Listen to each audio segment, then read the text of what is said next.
Welcome to my YouTube channel.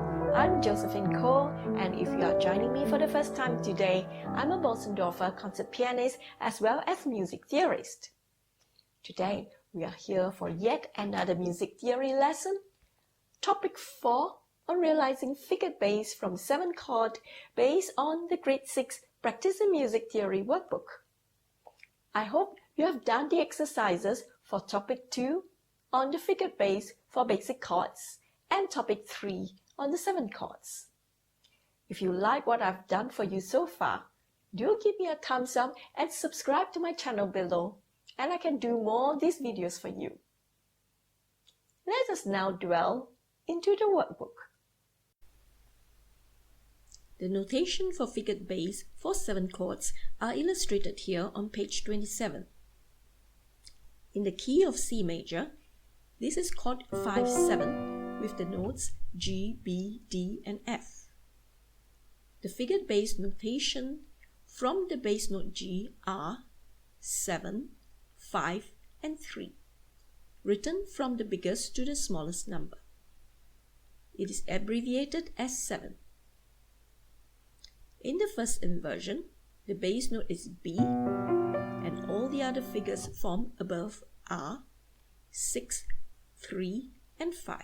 Arranged from the biggest to the smallest numbers are 6, 5, 3, or abbreviated as 6, 5. In the second inversion, the chord notes are G, B, D in the bass, and F.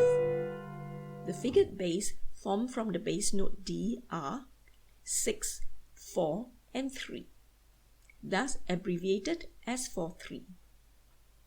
Finally, in the third inversion, the chord notes from the bass note F with the figures are 6, 4, and 2, abbreviated as 4-2.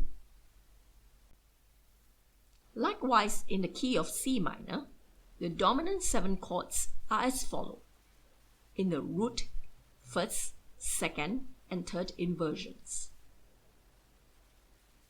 In the root position, the notes are G, B natural, D, and F. The figured bass from the bass note form would be 3, 5, and 7. There's a B natural here due to the leading note of C minor.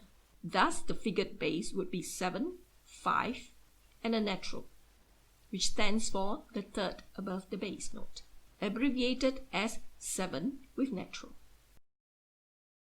In the first inversion, the bass note being B natural has other intervals of 6, 3, and 5 formed above it.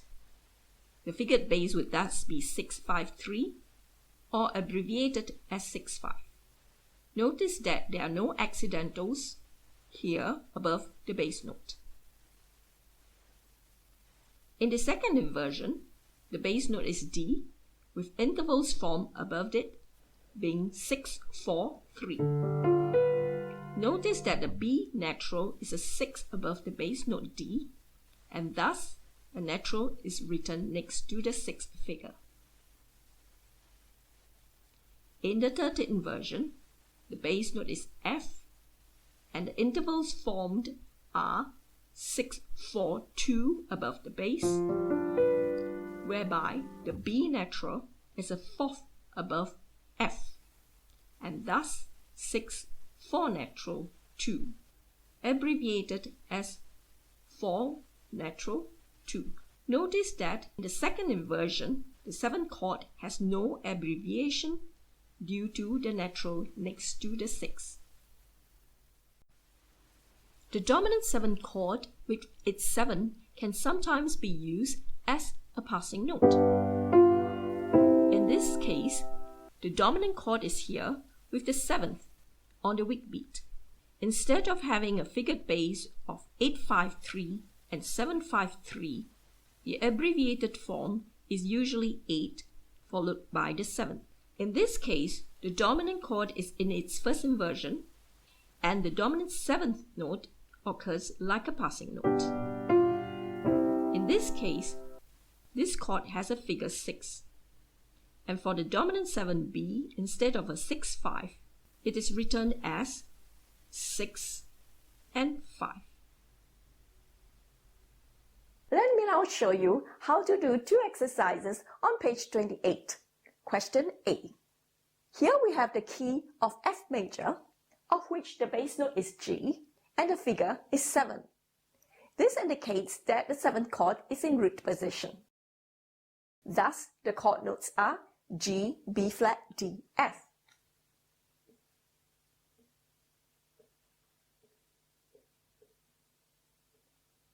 We will realize that this is actually the chord 2-7 in root position. The 7th note needs to fall and the chord resolves to chord 5. We double the C note here for chord 5, its root. It is often necessary to check for consecutive fifths and octaves at all times. Here we ensure that the 5th does not go to another 5th. Similarly, for the 5th here between the tenor and bass voice, it does not go into another 5th interval. In the next question, the bass note is F and the figured bass is 4-2, which indicates that it is a 7th chord in the 3rd inversion. And thus the notes are G, B flat, D, F. We shall space the notes in the soprano, alto, tenor, bass such that they are well spread apart and not more than an octave apart. The 7th note in this case is already resolved to the bass note of E, and thus we double the root of the chord of 5B. The note G is kept in the same alto voice part from the chord of 2-7D resolving to 5B. Let us look at a somewhat challenging question on page 30, question E. Here we have the bass note D, of which there is a 4 sharp with a 2, indicates that it is a chord in the 3rd inversion. Thus, we have E, G sharp, B, D in the key of A minor. We can arrange the notes as such, spacing them with less than an octave between the voices. With the leading note of A minor G sharp here, this being the chord of 5-7D that resolves to 1B, the G sharp rises to A. Keeping the E in the same voice part, we have double A, C, and E. In this case, we have a 6-4-3, which is a 7th chord in the 2nd inversion.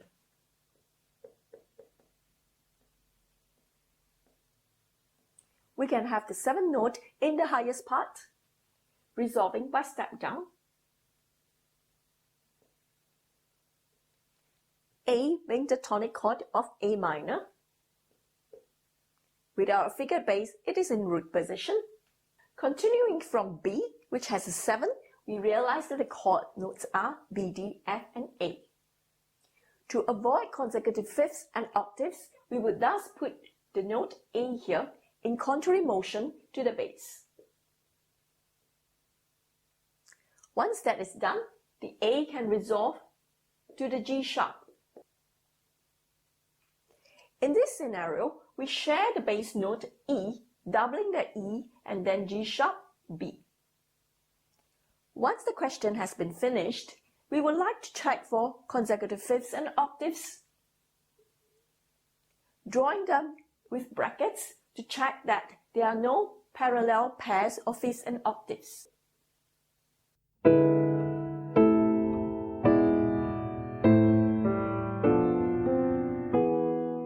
I hope you have enjoyed the lesson today. Do give me a thumbs up and subscribe to my channel below. I hope to see you again in the next lesson.